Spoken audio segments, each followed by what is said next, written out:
సూరిబాబు అనే అతను వాళ్ళ భార్య దోళ్ల సత్యశ్రీని కొన్ని 3 నెలలుగా కొంత వేధింపులకు అలాగే అనుమానంతో వాళ్ళిద్దరి మధ్య కూడా చిన్న చిన్న పొరపచ్చాలు ఉన్నట్టు దాన్ని పురస్కరించుకొని ఈరోజు ఉదయం 7 గంటల ప్రాంతంలో సూరిబాబు సింగిల్గా ఉన్నటువంటి ఈ సత్యశ్రీని చాకుతో పేక్ కోసి చంపడం జరిగింది. వెంటనే సీన్లోకి వచ్చాము. అలాగే మన సౌత్ జోన్ డిఎస్పీ గారు కూడా అంబికా ప్రసాద్ గారు కూడా సీన్ విజిట్ చేశారు. అధికారులందరికీ తెలియపరిచి మర్డర్ కేసు నమోదు చేయడం జరిగింది. 302 ఐపీసీ కింద ముద్దాయి పరారీలో ఉన్నాడు.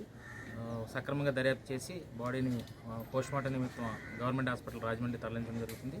త్వరలోనే ముద్దాయిని అరెస్ట్ చేసి ఈ కేసుకు సంబంధించిన వివరాలన్నీ సేకరించి కోర్టులో అన్నీ హాజరుపరుస్తాం.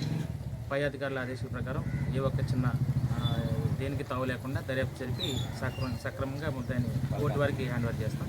వీళ్ళకి పెళ్ళై 16 సంవత్సరాలు అవుతుంది. ఒక పాప ఒక బాబు 8th క్లాస్ చదువుతున్నాడు, పాప 6th క్లాస్ చదువుతుంది. వీళ్ళ మధ్య ఉన్నటువంటి గొడవల కారణాలు ఏంటో మొత్తం అంతా కూలంకుషంగా దర్యాప్తు చేసి ముద్దాయిని అరెస్ట్ చేయడం జరుగుతుంది.